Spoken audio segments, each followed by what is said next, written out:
नमस्ते प्यारे बच्चों।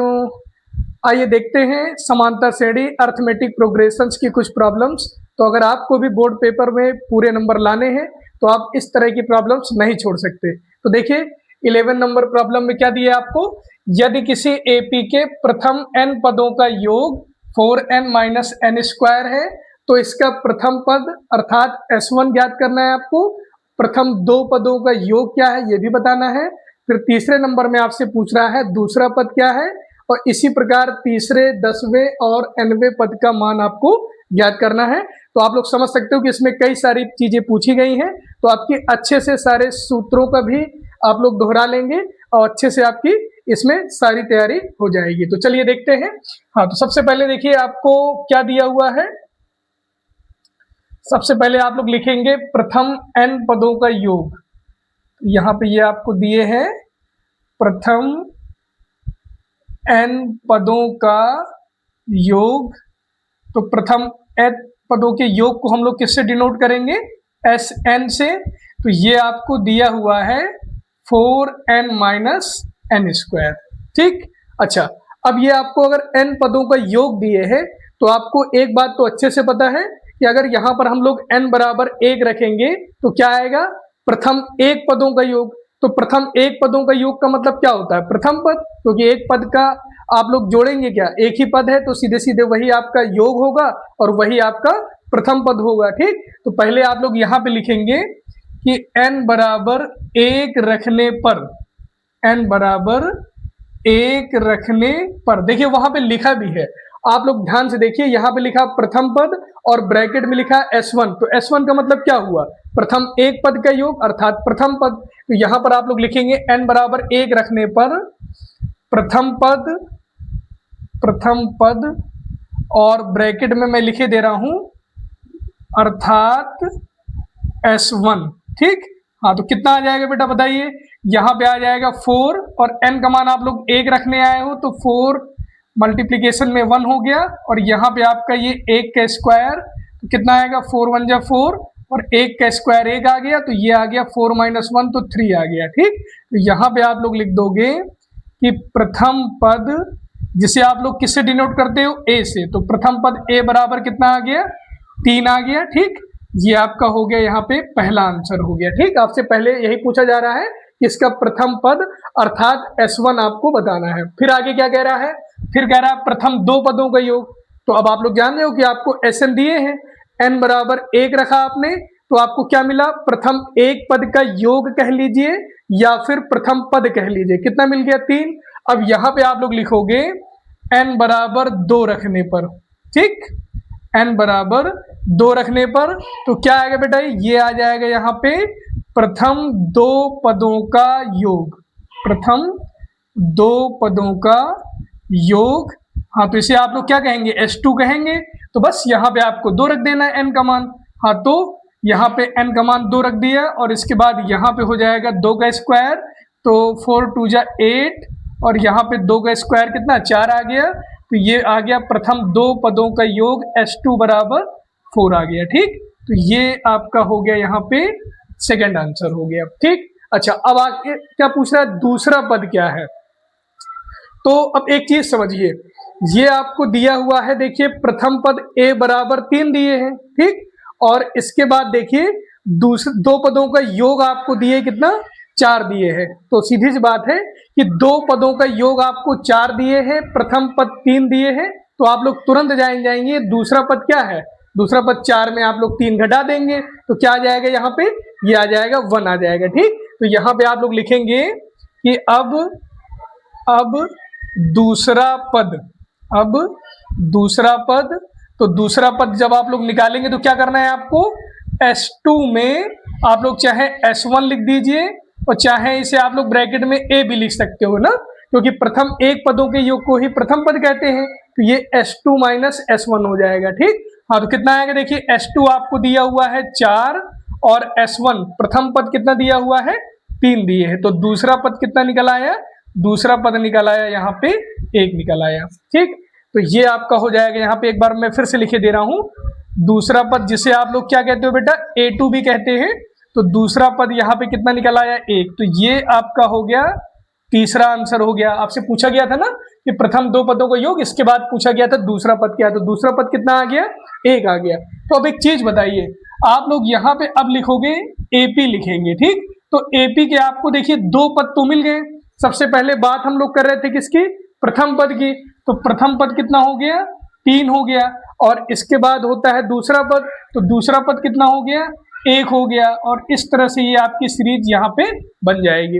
तो एक काम करते हैं, मैं आपसे हरदम कहता हूं कि अगर आपको प्रथम पद और सारवंतर डी पता हो तो आप लोग समांतर श्रेणी में सब कुछ आसानी से निकाल सकते हो। तो यहाँ पे एक बार फिर से मैं लिखे दे रहा हूं कि जो ये आपका प्रथम पद है बेटा, प्रथम पद ए बराबर कितना है, 3, और इसके बाद हम लोग निकालेंगे यहाँ पे सार्व अंतर निकालेंगे ना। हाँ, तो सार्वंतर डी कैसे निकालते हैं आप लोग, दूसरे पद में पहले पद को घटा करके, यहाँ पे 2 ही पद हैं आपके पास, तो यहाँ पे लिख देंगे आप लोग a2 माइनस a1, तो कितना आएगा बेटा बताइए, 1 माइनस 3, तो ये आपका d बराबर निकल आया -2 निकल आया। प्रथम पद a बराबर 3 है और d बराबर कितना है, -2 है, ठीक। अच्छा, अब आपको क्या क्या निकालना है, देखिए सबसे पहले निकालना है आपको तीसरा पद, 10वां पद और nवां पद। तो आप लोग देखिए ये सूत्र तो जानते हैं ना nवें पद का, मैं आपको पिछले कई वीडियो में बता चुका हूं कि जो व्यापक पद होता है वो होता है an बराबर n माइनस 1 इंटू डी होता है, ठीक। हाँ, तो पहले आपको क्या निकालना है, तीसरा पद निकालना है, तो a3, तो a3 बराबर देखिए a प्लस, और यहाँ पे आप लोग n की जगह 3 रखेंगे, और मैंने आपको रटवाया भी है कि 5वां पद निकालना है तो a प्लस 4d, 10वां पद निकालना है तो a प्लस 9d, 15वां पद निकालना है तो a प्लस 14d, इसी तरह तीसरा निकालना है तो a प्लस 2d। यहाँ पे वैल्यू रखिए, तो a का मान कितना, 3, और इसके बाद 2 गुणे d का मान कितना, -2, तो ये हो जाएगा 3, और यहाँ पे -4 आ गया, तो ये आपका a3 बराबर हो गया माइनस का कितना, यहाँ देखिए 4 में 3 जाएगा तो माइनस का क्या बच जाएगा, 1 बच जाएगा, ठीक। तो ये भी आपका एक आंसर हो गया।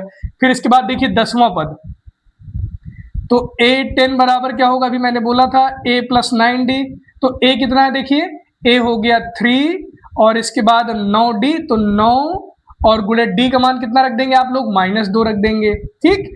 हाँ, तो ये हो जाएगा 3, और 9 दूनी 18, और देखिए माइनस के 18 में प्लस का 3 जाएगा तो माइनस का 15 बचेगा, तो ये आपका a10 बराबर कितना आ गया, -15 आ गया, ठीक है।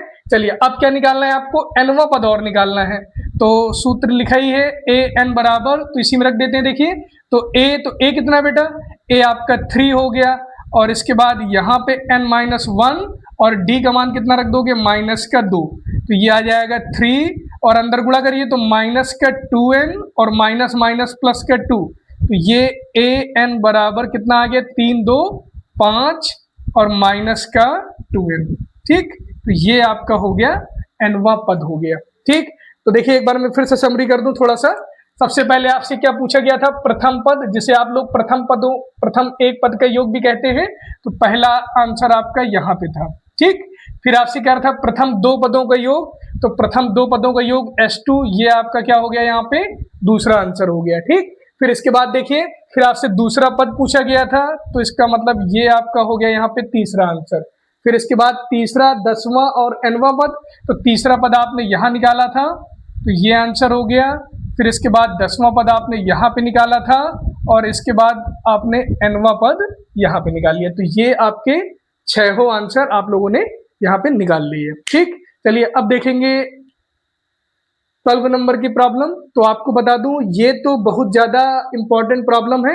देखिए आपको बता दूं अभी केवल ये हाई स्कूल स्तर के लिए नहीं, आप बैंक एग्जाम दें, एसएससी के एग्जाम दें, वहां पे भी इस तरह की प्रॉब्लम्स खूब ढेर सारी पूछी जाती है, तो इसको बिल्कुल आप लोग मिस ना करिएगा, देखते रहिएगा वीडियो।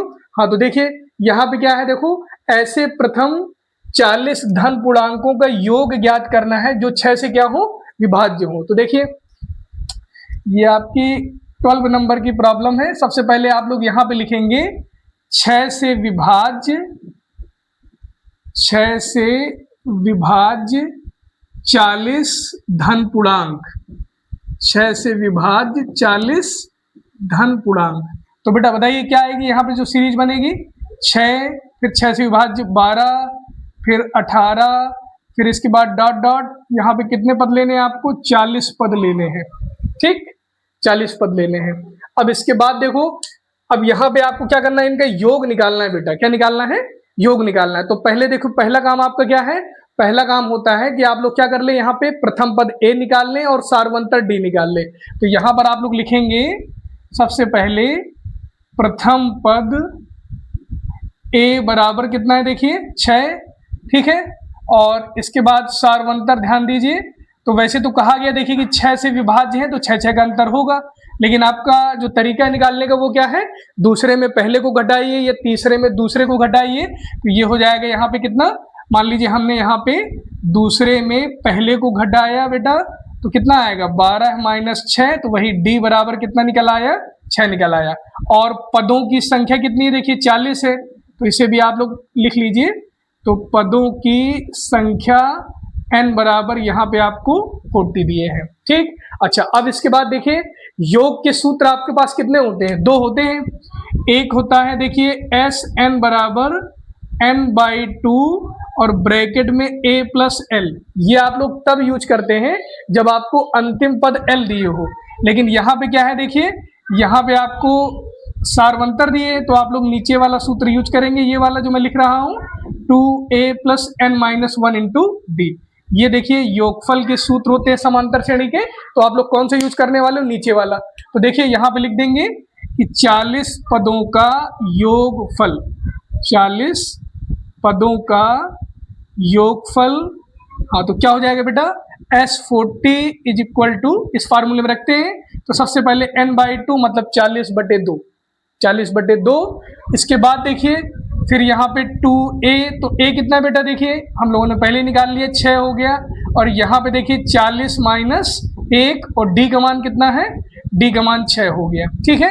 हाँ तो 40/2 कितना आएगा? 20 आ जाएगा, 6 दूनी 12 हो गया, और यहाँ पे 39 गुणे 6 आ गया, ठीक। तो कोई कंफ्यूजन तो नहीं है? अगर आपको प्लस और मल्टीप्लिकेशन साथ में दिख जाए तो आप पहले क्या करते हैं, बदमाश वाले सूत्र से यहाँ पे पहले आप लोग गुणा करेंगे। हाँ तो कितना आएगा? 9 छक्के 54 की 4 हासिल कितना? 5, और 6 18, 18 5 23, 234। फिर इसके बाद देखिए 20 है, और इन दोनों को ऐड कर दीजिए, 34 में 234 में आप लोग क्या जोड़ रहे हैं? 12, तो ये आ जाएगा बेटा 246 आ जाएगा। तो यहाँ पे देखिए S40 बराबर, अब 20 को गुणा कर दो, हाँ तो 20 छक्के 120 कि 0 हासिल कितना? 12।